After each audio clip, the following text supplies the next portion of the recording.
Hey everyone, welcome back to the channel. Today we're going deep into the world of gacha games and live service titles to uncover some hard-hitting issues that are seriously affecting how we experience our favorite games.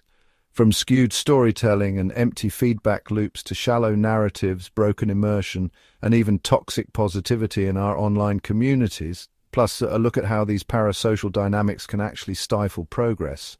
We're covering it all, so buckle up and let's get right into it. Let's start with one of the most frustrating issues, the way these games mess up storytelling. In many gacha games, the narrative isn't designed to be epic or evolving, it's built solely around selling the latest character. Developers pour huge amounts of time and resources into showcasing flashy heroes of the current patch, and they even sneak in teasers for future characters. The result? A story that feels like a patchwork of promotional segments rather than a cohesive, emotionally engaging tale. Think about it like watching a blockbuster movie that constantly stops to introduce a new actor. Instead of following a solid plot with developed characters, you get interrupted by mini-commercials that scream, "Buy me now!" And it doesn't just break the flow, it leaves you with a shallow narrative where lore, character development, and the emotional stakes are all sacrificed for the sake of monetization. Now, I know some of you might be thinking, sure, I get excited for new characters, but when every update feels like a rehash of the same old sales pitch, the entire story suffers.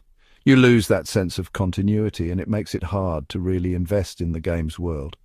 Next, let's talk about the feedback loop. We've all seen those endless surveys and feedback forms that pop up in live service games, promising that we hear you. But how many times have you seen an update that actually delivers on the feedback you submitted? It seems like every time there's a new patch, the changes we desperately ask for, like a proper artifact loadout in Genshin Impact, are completely ignored. Imagine filling out a detailed form, pouring your heart out about what improvements you want, only to see the exact same features, or lack thereof, month after month. It's as if our opinions are just a formality, a box to tick off, rather than real input that influences the game. This disconnect between player voices and actual updates is not only infuriating, it also undermines the trust between developers and the community. I'm still skeptical of Tribe 9, as what they did might just be a marketing gimmick. Now, moving on to another critical issue, immersion. A lot of these games are intentionally designed to be kid-friendly. While that might sound harmless at first, it actually strips away a lot of the depth and emotional weight that makes a story truly engaging. When a game avoids dark themes and dramatic stakes just to keep things safe for younger audiences, something gets lost. Let's be real, when your favorite character is constantly shown in peril, only to make a miraculous comeback every single time, you know that nothing is ever really at risk. The tension evaporates. If you're always guaranteed that your heroes will survive, no matter what, then where's the excitement? The stakes are meaningless, and the narrative feels watered down. It's like watching a suspense movie where the villain never really wins, so the climax just falls flat. Now, here's something that really stings: the role of content creators. Many of our favorite YouTubers are known for their upbeat, relentlessly positive take on these games. But here's the catch: sometimes what they say doesn't match what they do. You've probably seen creators who claim that a particular banner is predatory or that the game isn't perfectly balanced. Then when it comes time to cash in on that same banner, they jump on it without a second thought.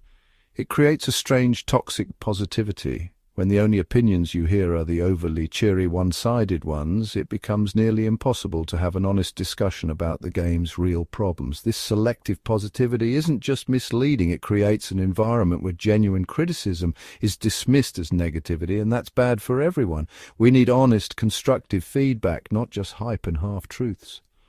And that brings us to another issue, the parasocial echo chambers that have developed around these games. Online, you'll find communities that are fiercely loyal to their favorite titles. While passion is great, these communities can become echo chambers where any criticism is immediately shot down. If you dare point out a flaw, whether it's the fragmented storytelling, the empty promises of feedback, or the shallow, repetitive gameplay, you're often met with harsh backlash. Critics are labeled as haters or trolls, and dissenting voices are drowned out by a chorus of unyielding positivity. It's like the community is in a bubble where only the good is allowed, and any constructive criticism is viewed as an attack. And here's the kicker: if we want games to truly improve, we need that healthy competitive feedback, Just like any industry, when developers are pushed by genuine criticism, they're forced to innovate, adapt, and raise their standards. Constructive feedback is the catalyst for meaningful change. Without it, we're stuck in a cycle of superficial updates designed solely to appease an uncritical fan base. So what does all of this mean for us as players? The fragmented storytelling leaves us with shallow, unsatisfying narratives. The empty feedback loops make us feel unheard and frustrated. The sanitized, overly safe approach kills the emotional stakes and immersion. And when you add in the toxic positivity and parasocial echo chambers, it's no wonder we're all growing increasingly disillusioned with the way these games evolve. At the end of the day, gacha games can still be fun. They offer exciting moments and the thrill of the unknown. But these systemic problems point to a larger issue. An industry driven more by monetization and surface-level engagement than by quality storytelling and meaningful player experiences. We need a shift towards genuine, competitive feedback where developers embrace both praise and criticism to build something truly great. If you've experienced these issues firsthand, you're not alone.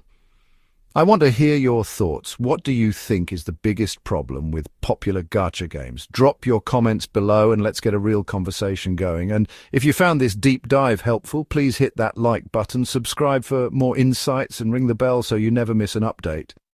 Thanks for watching, and remember, stay critical, stay engaged, and together we can demand better from the games we love. See you in the next video.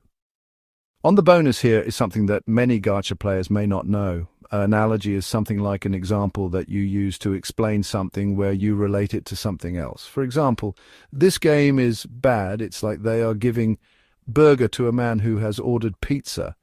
This doesn't mean they are giving a burger in the game, but what it means is that they are not giving what we are asking for.